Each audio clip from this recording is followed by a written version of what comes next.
Well, the big guy was back on the campaign trail, and boy, was it a doozy. Woo! Good morning, 6:04. Happy Wednesday. Glad you're here on KCMO Talk Radio 95.7 FM. We are streaming all morning long on the KCMO Talk Radio app. So you know that, listen, as a three-time voter of the President of the United States, I want to sit here and make sure that he has a successful final couple of years in office. And the plan here for this administration is to go out there and basically make the midterms about Trump. And I don't think it's the worst strategy in the world. In fact, I think it makes sense. I don't know what else they would do otherwise, because the reality is people who have major TDS, they have TDS anyway. They wake up with TDS. They live, they breathe, they sleep it. It doesn't change. It's not like bringing Trump out on the campaign trail is somehow going to make things worse. They only have one vote, those with TDS. Some of them may try to vote 2 or 3 times, but they only have one vote. So if Trump's going to try to get out his low propensity voters for the midterms, which is what last night was all about in Pennsylvania, starting the process of getting Trump back out on the campaign trail, getting him front and center, and selling the American people on what his vision for the country has been over the last 10, 11 months and what it will be for the next 3 years. It makes sense. I understand why they're doing it. I believe it's their best bet. But at the same time, you got to be careful, okay? You got to be careful. There's a way to massage the message right now. And to me, this is not it. I say it, and I said it the other day, and a lot of people misinterpret it. They say, oh, he doesn't realize prices are high. Prices are coming down very substantially. But they have a new word. They always have a hoax. The new word is affordability. So they look at the camera and they say, this election is all about affordability. Okay. There is no doubt that Donald Trump's political opponents, many of whom supported policies that skyrocketed inflation to 40-year highs in this country under Joe Biden, didn't give a you-know-what about affordability. They tried to downplay inflation. They tried to poo-poo it. They tried to say there's nothing to see here. There is no doubt about it that happened. We lived through it from January of 21 to January of 25. And now suddenly, as prices remain a little sticky, what do you get? Oh, boy, affordability front and center for the American people. 2 things are true here at once. Number one, the media is full of crap, and Democrats who suddenly care about affordability are also full of it. Part 2 is Trump acting like affordability is the latest Russian collusion scheme against him is going to get him and his party killed next November. Both those things are true. His political opponents and many in the traditional media environment are very disingenuous in how they talk about this. But 2, this guy can't whistle past the graveyard. That would be a major mistake, because people are still feeling sticky prices. There's a way to massage what his economic policy is and what he wants to do in a way that's disciplined, but is also going to be very much effective and can make people understand, hey, here's what we've done, here's what we were digging out of, and here's what we see coming over the next 6, 12, 18 months. That it's very much doable. But it's not done, and it can't be done in a usual Donald Trump fashion. It just can't be done that way. You can't look at people who are hurting right now and say, well, if you've got a problem with affordability, well, you're just buying into some hoax. It's like, no, that's more or less in a different way what Joe Biden did, and it got his party absolutely smoked last November. Got him absolutely rocked. It's why Trump's there. It's why the GOP has the House. It's why they've got the Senate. And God willing, it'll stay that way. But the way, if that's going to be the messaging coming out of last night, that ain't going to be pretty. Because there were also some interesting results coming out of last night, just to take you behind the scenes on some of these things in other parts of the country. It wasn't here in Kansas or Missouri, but there were some special elections yesterday. Democrats flipped the Miami mayor's seat for the first time in almost 30 years. There was a Georgia House district race that Democrats flipped, and they overperformed by 13 points compared to 1 year ago. There were 2 Florida races as well yesterday, one Senate race, one House race, where Democrats overperformed by 20 points in both races. And same thing in Iowa. There was an election there in a House district, and while the Republican won by 40 points, this was a race that Trump won and a seat that Trump won by 51 points 1 year ago. So that's why it's just important to at least acknowledge the lay of the land. At least acknowledge what is going on. None of this means that something is guaranteed to happen next November, but putting in the Trump speech in context with some of the things that happened last night in Florida and Georgia and Iowa and elsewhere is at least an important thing to say, hey, maybe we take a step back and we reevaluate what we're doing. It's just like the Chiefs. The Chiefs are sitting there right now at 6-7. They're on the outside looking into the playoffs. It's probably not going to happen for them this year. You could either bring back the same guys and do the same thing next year when you're 1 year older and everybody's one more year burnt out, or you can say, you know what? This is a wake-up call for us. And we've got to go into 26. We've got to make some tweaks, not wholesale changes, but just make some tweaks. Acknowledge the reality of the situation. Understand what your political opponents might be doing effectively, what they're using against you, how they're mobilizing their voters, and say, you know what? Here's what we've got to do differently. But if the Chiefs go out there, come out of the season and say, you know what? We were just screwed by the refs. It's all the fault of this team's fine. We're doing just fine. Everything's okay. We got Mahomes. It's like the GOP saying everything's great. We got Trump. It's all good. We got nothing to worry about. No, people are just misguided. They'll come around. It's going to be fine. And that's not the approach you want to have here. You want to be smarter. You want to be more calculating. And ultimately, you want to be more effective because that is what is going to help you win. So I hope that's what we end up getting as we inch towards 2026.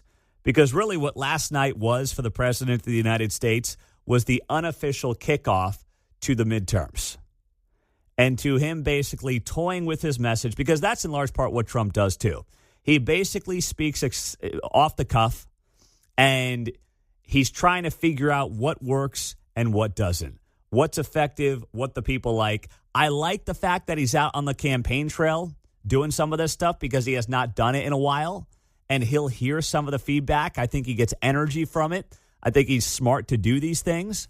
But at the same time, he's got to listen to what the people are saying and what the reactions are here and analyze some of what's actually going on in these races and not just whistle past the graveyard. 913-408-7957.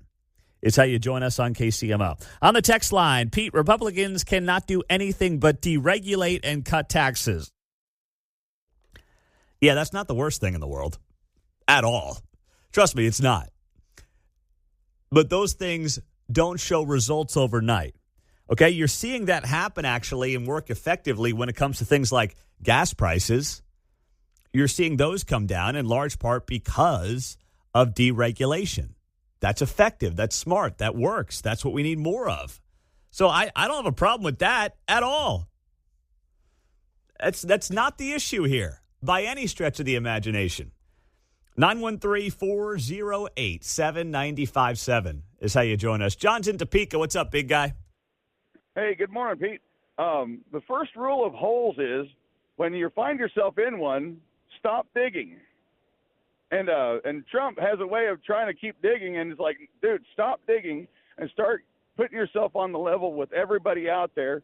And if you're going to make references, reference like an automobile. The Democrats love using the cars. And so what he says is the Democrats literally blew the engine on our economy. And so when you take your car to the mechanic, it's going to cost some money and some time. But you want the best running car you can get when you after the mechanic's getting done with it. And I'm the mechanic that can get the engine of this economy running. John, I think you should be writing speeches for the president with that kind of analogy, my man. I mean, that's good, buddy. That's good. You're on to something there. I mean, frankly, anything's better than calling the affordability crisis a hoax. Exactly. And the fact is, he needs to equate it to it takes time. It takes somebody who knows what they're doing, and sometimes it costs a little bit, and there's a little bit of pain. Like my wife blew the engine in her truck, and it cost me $7,000. But it sure looks pretty now. Thanks, John. But hey, don't go out there blaming your wives for the engine blowing. That can happen to anybody. All right, Trump shouldn't do that to Melania. That wouldn't be fair at all. But I like the analogy. I get the point. That's well done. Coming up on KCMO Talk Radio. So something dropped yesterday on one side of our state line that I think caught everybody off guard. We'll tell you what that is coming up next. Look at this yesterday. Great job by Jonathan Ketz over at Fox 4. T-Mobile giving a statement to Fox 4 confirming it will look for a new home for its 3,500 employees who work here in Overland Park if the Royals decide to build a new stadium at 119th and Null. Wow.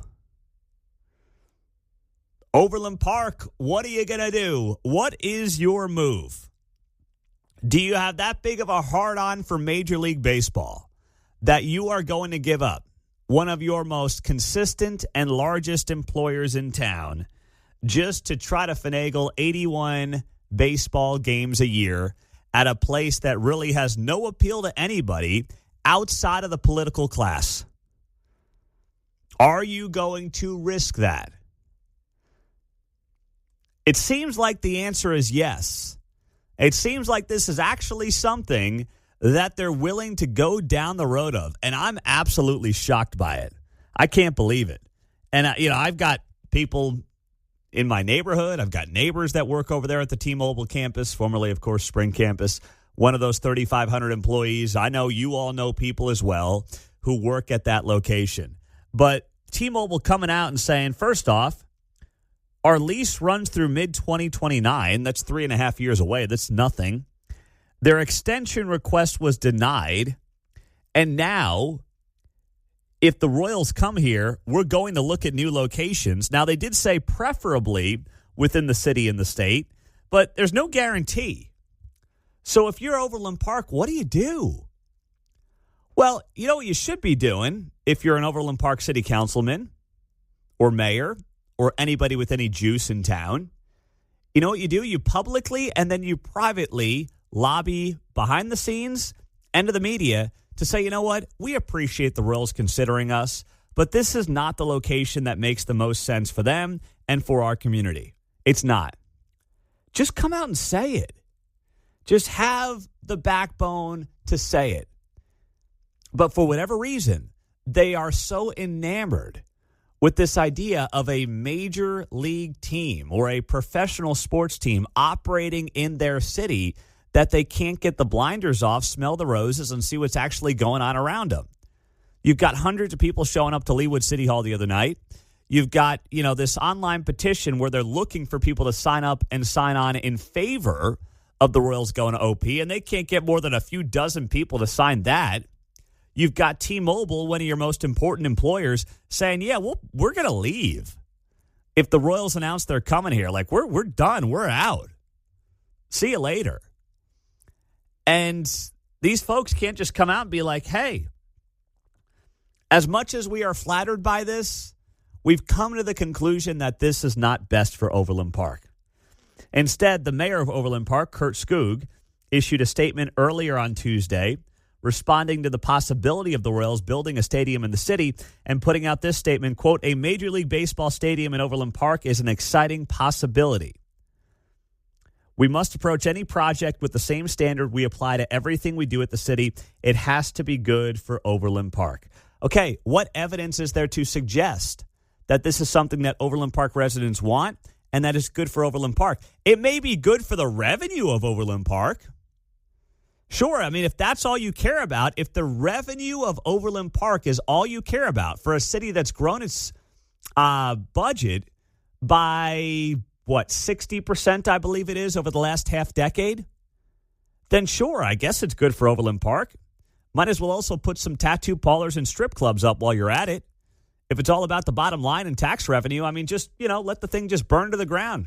But get all the money you can as it's burning. Might as well. I mean, the fact that you cannot get leadership to come out and question some of this and have a real statement on some of this and back some of the people who are out there frustrated right now, I can't understand it. 913-408-7957. Let's go to Stephen in KCK. What's up, Steve? Oh, Pete, this showdown is finally here, man. The ultimate, the final boss is finally here. I'm loving this, man. T-Mobile can go to Joker, can go to the dot, or all the Joco wine and cheesers finally have to. The question that I want answered is all the people that go to the Royals games you want downtown baseball. This is downtown OP baseball. The traffic is not a consideration after 10 or 10:30. The only problem is your traffic after 5 or 5:30. This is fantastic. This is the only traffic is after 5 or 5:30, which is when the bulk of the games are happening, Steve. Well, fix it. I mean, let's. I don't. This is about. I don't know why we want to put shackles on industry. I want the Joco wine and cheese crowd to enjoy 80 games of baseball. You can drop mom off at the movies. This is the absolutely. So let's be honest. You want the Royals playing there because you want to stick it to the, as you call them, wine and cheese crowd in Johnson County. That's all this is about, which is fine. But that's all this is about for you. I just love the location. I love everything around it. I can't imagine a better place other than maybe the legend. Stop. You're full of it. And the Germans, the Germans going over the dot is even better off of this. I mean, this is not a bad thing. They cut a whole bunch of jobs. They cut a whole bunch of jobs when they realigned their company. So fantastic, Pete. I want those people from OP to say why are all the people that go to the games in your neighborhood? You want this. You need this there. Okay, Steve. Now you're just being petty. You're just being petty, and it's fine. You're entitled to do that. But I can literally see the tongue in your cheek through the phone. All right? I can see it. Well, as we sit here and wonder whether or not the Royals could end up in Johnson County, specifically in Overland Park, and God willing they won't, this came yesterday as a big win for the Johnson County taxpayer who, let's be honest, just like folks in Jackson County, have been getting screwed pretty bad over the last few years. So yesterday, a Shawnee judge ruled that Johnson County officials overstepped their legal authority when they proposed renewing a 1/4-cent public safety sales tax for programs not tied to law enforcement facilities.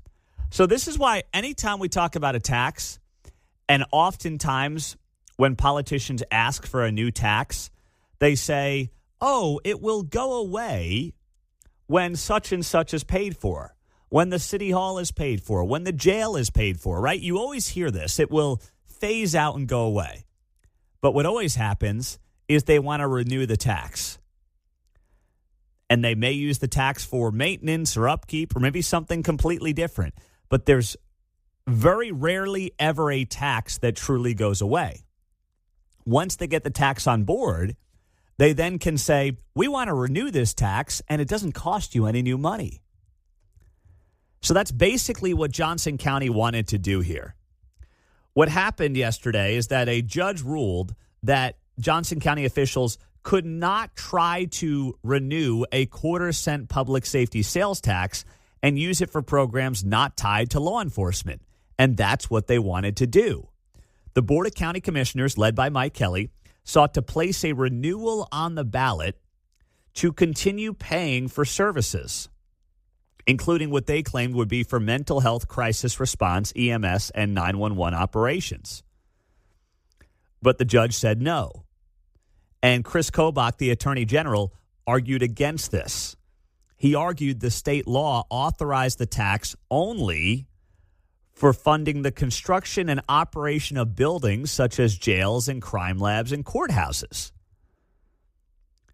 And the Board of County Commissioners wanted to basically take that quarter-cent sales tax and use it for things that they thought were similar, but actually were not what the sales tax was intended to be for. So Kobach put out a statement yesterday saying, "I am pleased that the court agreed with my interpretation of the law. The Kansas legislature carefully limited the ability of Johnson County to tax its residents. The decision prevents the county from exceeding its legal authority and protects the taxpayer." So good job by Kobach and good job by everybody involved. Now, from what I heard yesterday in talking to people, there was an emergency executive session yesterday for Mike Kelly and the Johnson County Commissioners at 5 o'clock last night to discuss the decision. My guess is they are trying to do something else that will keep this tax existing. They don't want to lose your money. Okay, trust me, I drive by, not every day, but many days because, it's out in the area where I spend a lot of time. There's this new health department building going up off 119th. That's a county building. I went to that county health department building during COVID because that's where everybody had to go for their COVID tests and things like that. You ever go over there, Mark? Did you spend any time over in that building over there on 119th? I've been in there a couple times, yeah. Yeah, okay. It was a fine building. They knocked it down. They need, and I say this very much tongue-in-cheek, they insist that they need a big, grand new health department building for Johnson County. So they got this monster going up down there on 119th Street in Olathe, and it's totally unnecessary. And every time I see it, I get pissed off because that's our money. That's our money going to new, shiny buildings. When Johnson County's got plenty of that going on, the cities have plenty of that going on. Between Prairie Village wanting its new $30 million city hall, Overland Park apparently is lining one up. Olathe just built one. You got the county courthouse. I mean, these places, these cities, these counties, they're getting drunk on your money, man. They are completely out of control.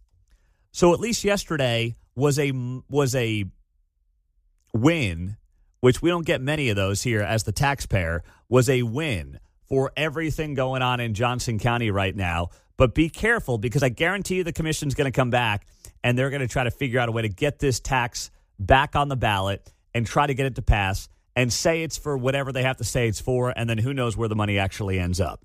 So we'll keep an eye on this story in Johnson County. Now, speaking of commissions and committees, well, there's still been a lot of fallout with the College Football Playoff Committee over the last few days in the wake of the College Football Playoff Committee leaving Notre Dame out of the College Football Playoff, which they should have been left out of, to be very clear. Notre Dame should not have been in the College Football Playoff. In fact, BYU got screwed worse than Notre Dame did in the College Football Playoff. BYU had a better strength of record, a better strength of schedule, a better record versus top 25 teams, and no one's talked about it the last few days. All it's been about is Notre Dame, Notre Dame, Notre Dame.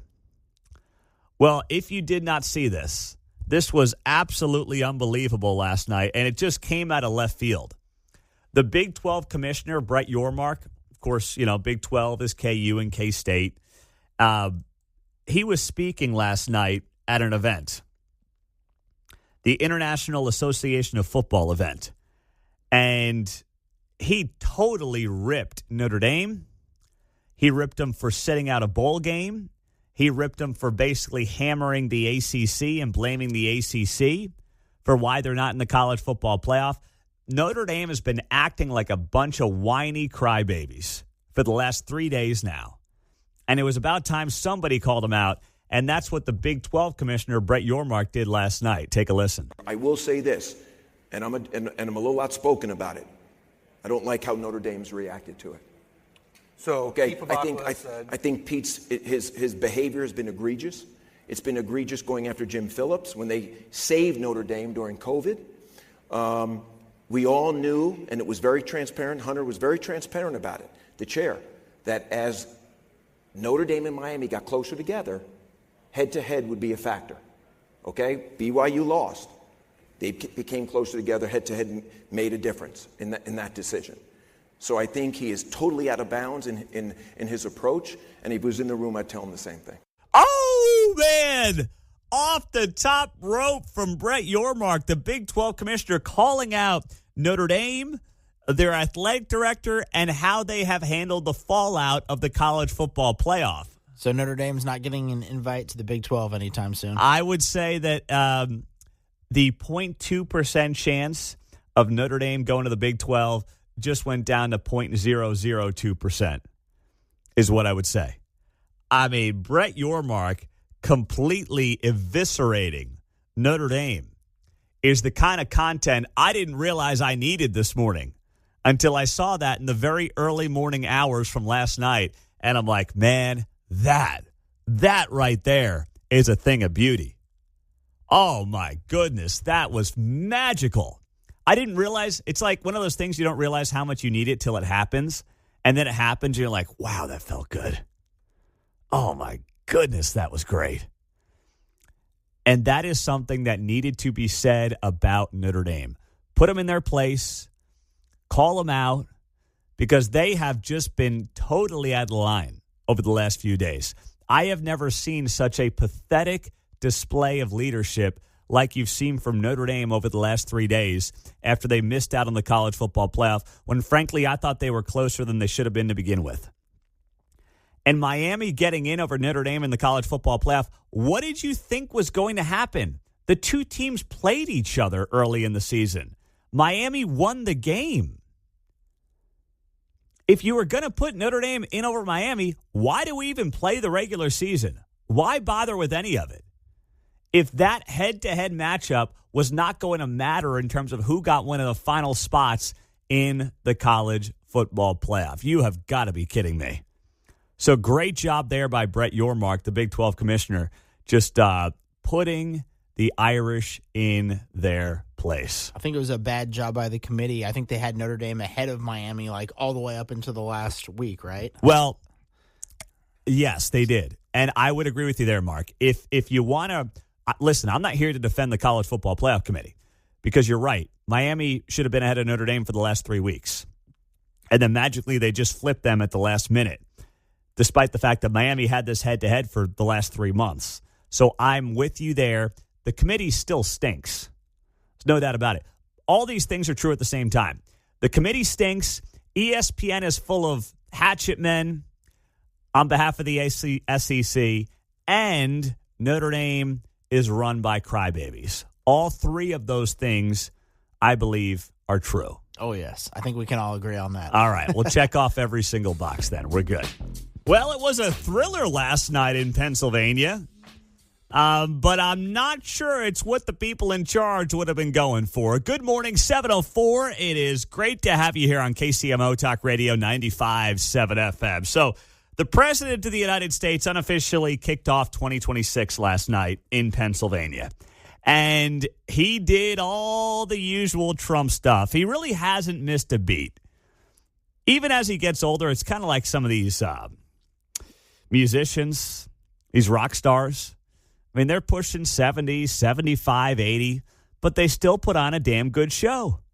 It's like Trump. He still puts on a good show. And you can tell he gets great energy from going out there and doing these rallies. And I'm a big Springsteen fan, and if you know anything about Springsteen, you know that the guy thrives off of the live show and the audience. He is almost addicted to it in a weird way. He wants to put on the perfect show. He's chasing demons. It's all about his insecurities. But he lays it all out there every single night. And, you know, I was at a show 10 years ago that was 4 hours and 2 minutes with no breaks. And at that point, he was like 68 years old. These guys are just addicted to it. And Trump's got a little bit of that in him, too. He thrives off the energy of the crowd. He seeks the approval of the crowd. And he's there to put on a show, first and foremost. And he put on a show last night. There's no doubt about it. He put on a show. Okay? It was Trump. It was him in full form. He was cursing. As much as I don't love it, boy, that's what he was doing. And basically what he was doing was trying to drum up the base and get him engaged for next year and get his people out to vote. Yes, he talked about the economy. We'll get to that here in a second. But it wasn't just about that, okay? It was an entertaining show last night. I've also announced a permanent pause on third world migration, including from hellholes like Afghanistan, Haiti, Somalia, and many other countries.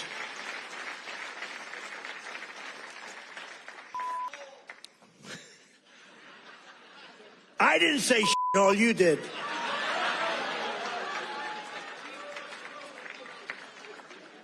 Remember I said that to the senators, they came in, the Democrats. They wanted to be bipartisan. So they came in and they said, this is totally off the record. Nothing mentioned here. We want to be honest because our country was going to hell. And we had a meeting.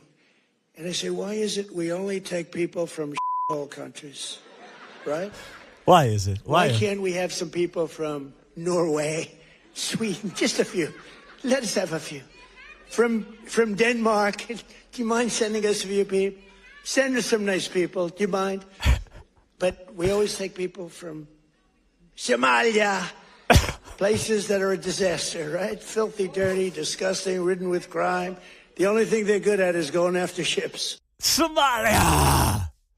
Where are they? Where are the nice people? Where are the nice folks in Norway? We're looking for them. Can I get somebody from Denmark? Do I have a Denmark out there? Do we have a Sweden? Anybody? Sweden, come on in. Let's go. I'd like the Netherlands. I hear they're coming to Kansas City. Mark loves the Netherlands. Very Trump, nice people. Yes, absolutely. Only the best. Such a nice man. Oh, my gosh. It's just too much, man. It's really too much. So, well, the reason that people don't want to leave those countries is because they generally like living in those countries, right? That's kind of how immigration works, all right? Whether it's 150 years ago, 250 years ago, 50 years ago, or today, people typically leave places where they don't have a good life, where they don't want to be, where they can't get ahead. And not that I would want to live in those European countries. I'm not really interested in that. But, you know, generally speaking, they're pretty happy over there. So that's why we don't have folks from Norway or Denmark or Sweden coming to the United States. And that's why you typically will get people from hellholes or S-holes or whatever you want to call them countries. That's just how it works. Okay? So, and I agree with what the president's saying there by and large when he says, listen, we got to pump the brakes on immigration because we've had way too much of it unfettered over the last few years, right? We've just got to slow our roll on this. We've got to get people assimilated. We've got to get people in the jobs. We have to make sure folks are productive members of society, not leeching off of the taxpayer, leeching off of the government. We've just got to pump the brakes on all this because of what happened over the last 4 years. But it was very clear as I was watching the speech last night, it was not just dialed in on the economy. It was a show. Trump was putting on a show to get his folks riled up, to get his people fired up for the midterms. And I believe you're going to see much more of this between now and next November.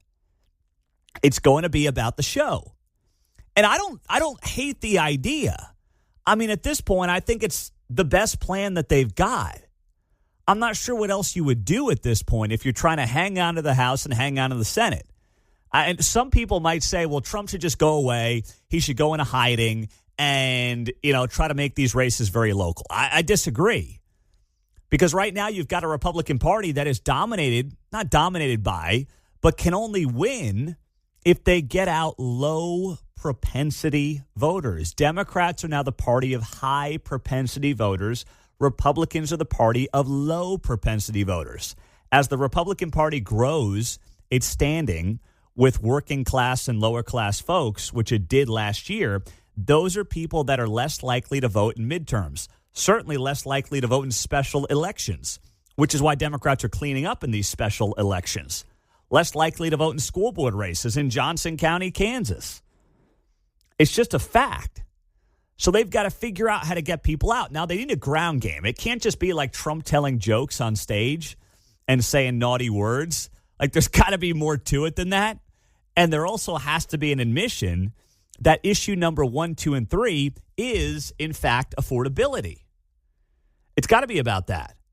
And, Mark, I'm going to pop a clip in there for you. This is from Bill O'Reilly yesterday. Of course, you're going to hear his morning update coming up here in a few minutes. I just popped it in there, Mark, in the 7:05 block. But Bill O'Reilly yesterday did a radio interview with Clay Travis and Buck Sexton.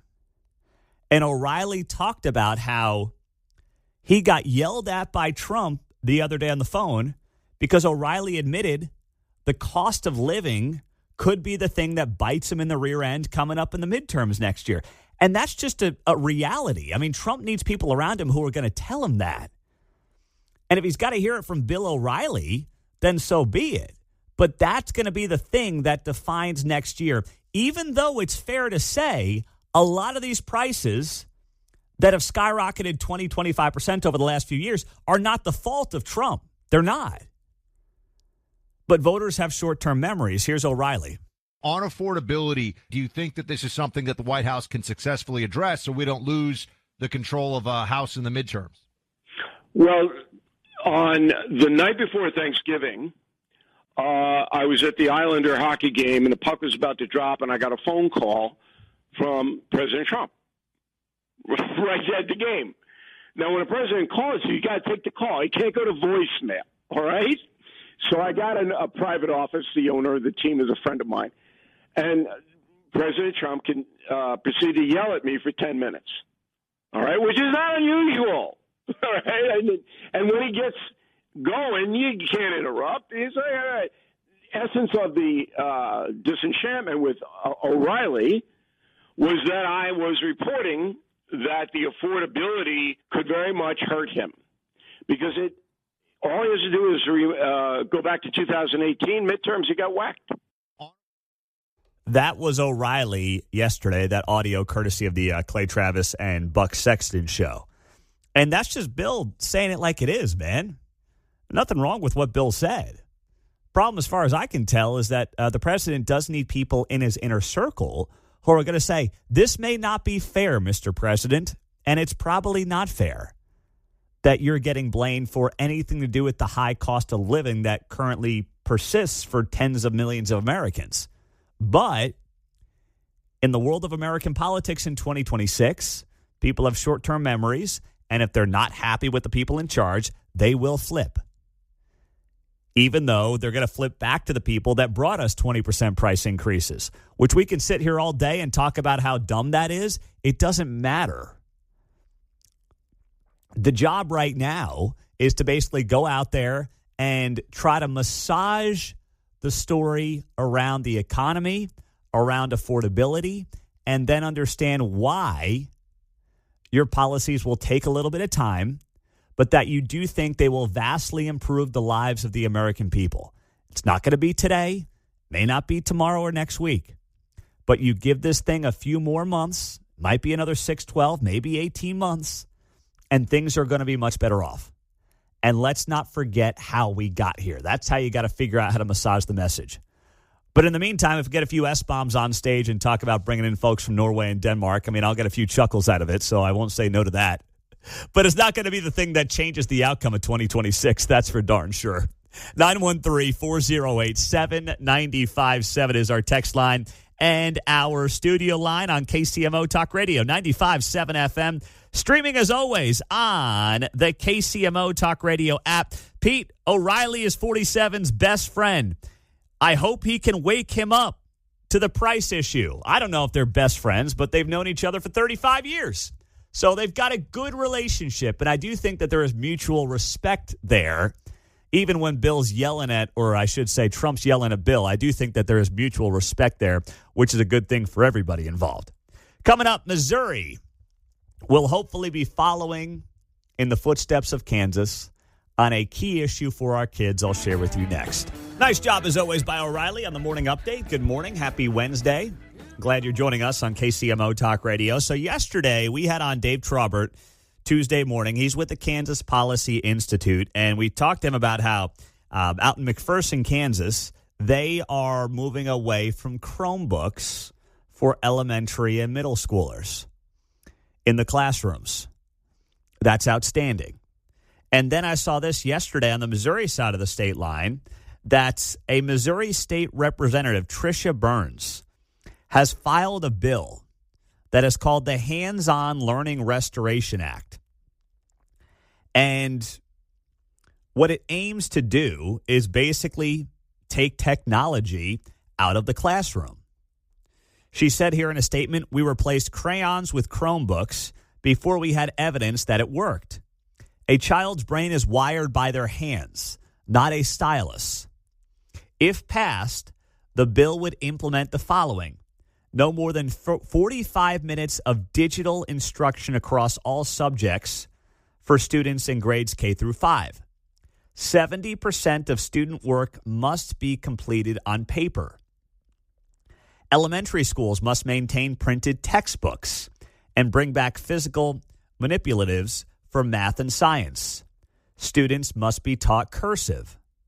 School districts cannot assign homework requiring technology. School districts cannot replace cursive with typing or a stylus app, and school districts cannot rely solely on technology for classroom management, textbooks, or library time. What's not to like about this? I don't even know what the, well, I guess she's a Republican here and reading the story, Tricia Burns, out of Wentzville, out by St. Louis. But I don't really care. I mean, if a Democrat proposed this, I'd say this is a fantastic idea.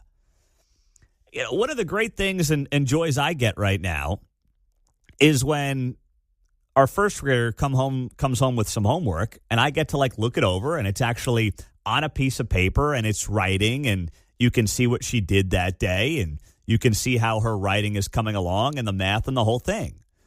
Now, I know that there is some technology that is involved with K through 5 where the girls go to school. I know there is some of that, not a ton of it, but there is some of it, which I'm not wild about.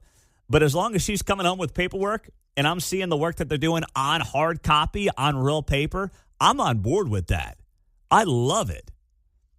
And if you're a parent, you're a grandparent, you're in the classroom, you're a teacher, I don't know why you would be against something like this. And I love that line. We replaced crayons with Chromebooks before we had any evidence that it worked. It was just like everybody blindly said, wow, we've got this technology, we should use it.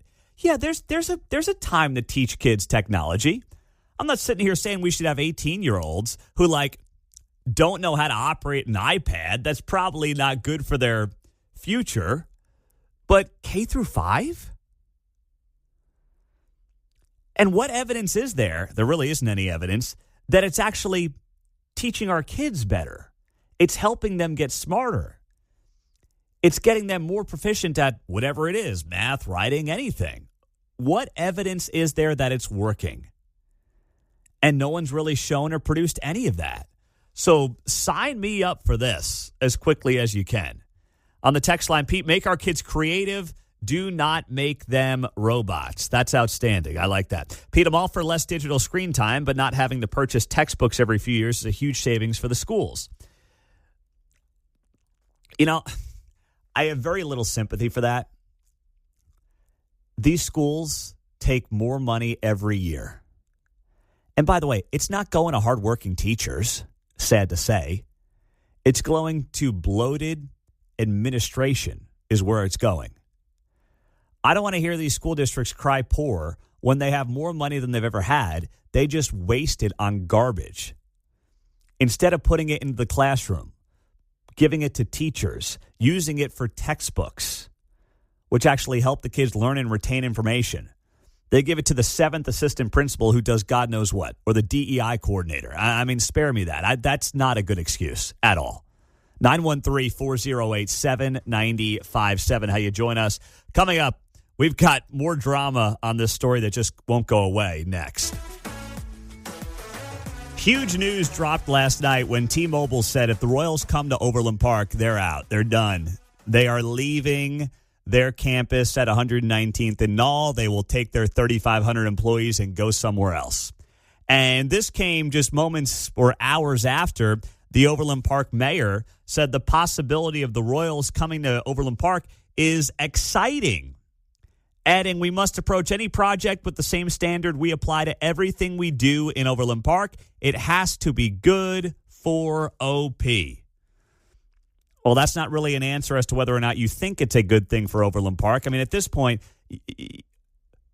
you have to be brain dead to not have an opinion on whether or not 119th and Knoll is a good location for Major League Baseball.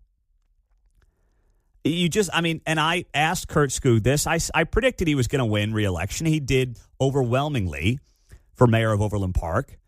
And, I think that there has been some good from the administration, but I think the spending's out of control.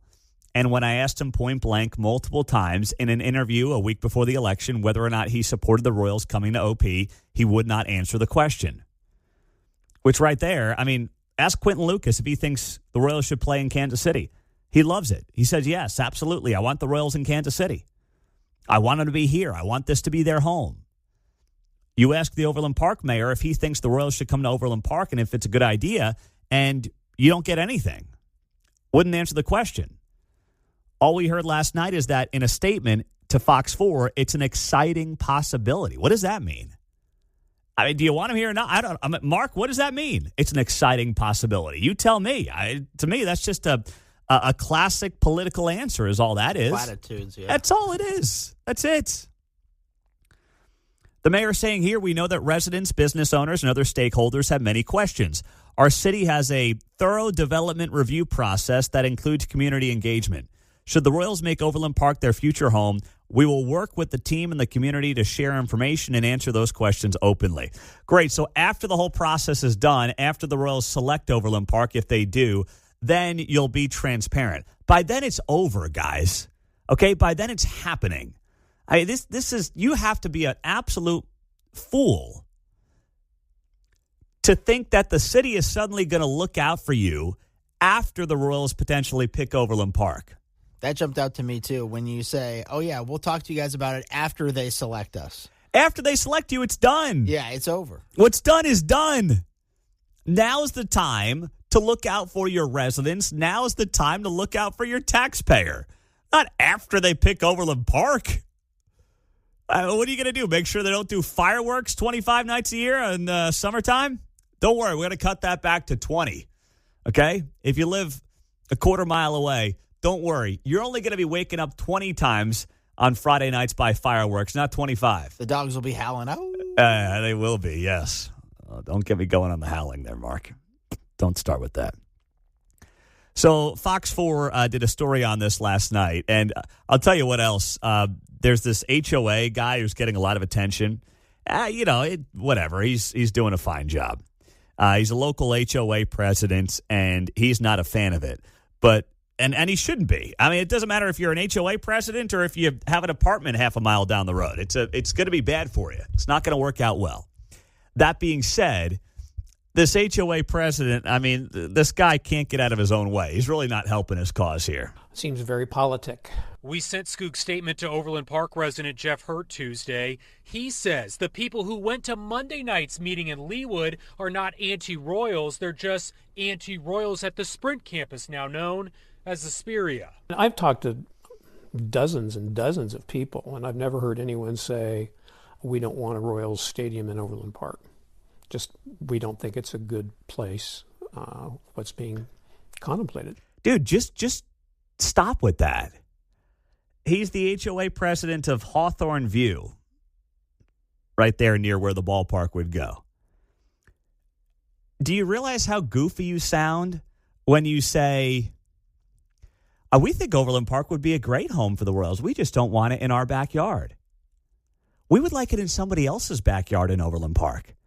No, just say that Overland Park is not a community that is properly set up for Major League Baseball. Just say it. I mean, where's the good spot in Overland Park? Has anybody thought of that? I mean, can anyone think of one? No, because it doesn't exist. So just say, we love the Royals. We don't think that Overland Park is a good home for them. Stop saying this. Yeah, no, but if they go a mile down the road in OP, if they go down south to Blue Hawk, if they go, I mean, someone thought about this right by us here, 100 or what is it, 435 in Antioch, the golf course over here. Someone brought up that idea. That was a rumor for a little bit. That's another terrible idea. Could you imagine that? Yeah, that would be pretty crazy. I guess there's space technically, but it would not be good for traffic. I know. It's a horrible idea. Terrible. So this guy being like, this HOA president saying, we think Overland Park could be great. It's just not in our backyard. It's like, dude, just stop with that. Stop. Just knock it off. You sound absurd. Just say Overland Park doesn't work. We love the Royals. Overland Park doesn't work. I don't make it a truly not in my backyard kind of a thing, because that's what you sound like. 913-408-7957 on the text line. Pete, what do Johnson Countyans have against fireworks for the kids? No, it's not about the fireworks for the kids.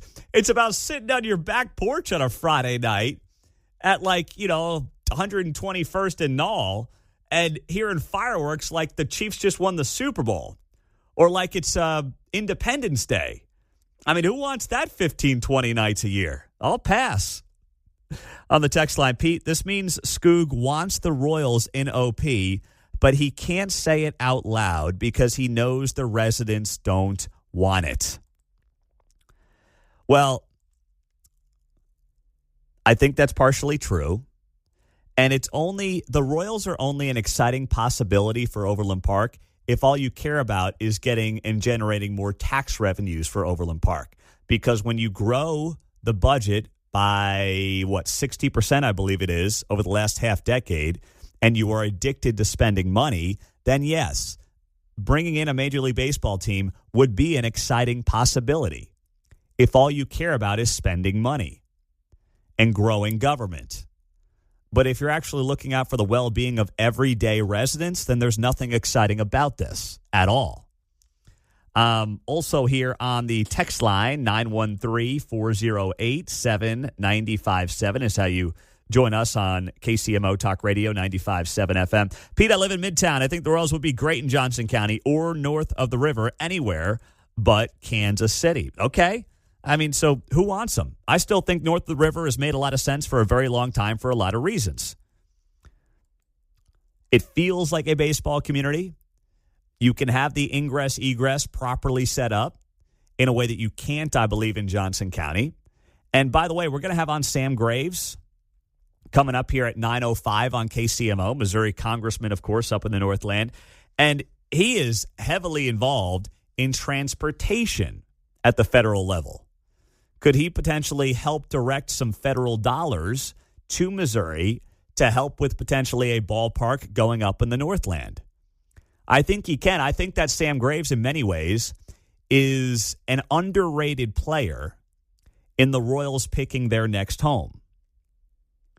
Because you've got to figure out ingress, egress wherever you go. The state of Missouri, obviously, is going to play a big role in that. But if the feds can help out, if the feds can kick in a little bit through Sam Graves in his district, and if Mike Kehoe can make a call to Sean Duffy, the transportation secretary, and President Trump and say, guys, I delivered redistricting for you. I want to keep Major League Baseball in Missouri. I don't want to lose them to Kansas. Here's what I need from the Department of Transportation. Are they going to say no? Or is Trump going to tell Duffy to, make it happen? Along with Sam Graves, who has a lot of juice when it comes to transportation all over the country, including here in Missouri. It's a very underrated part of the story that I don't think has gotten nearly enough attention. So we'll watch that. We'll talk to Sam Graves at 9:05 here on KCMO Talk Radio.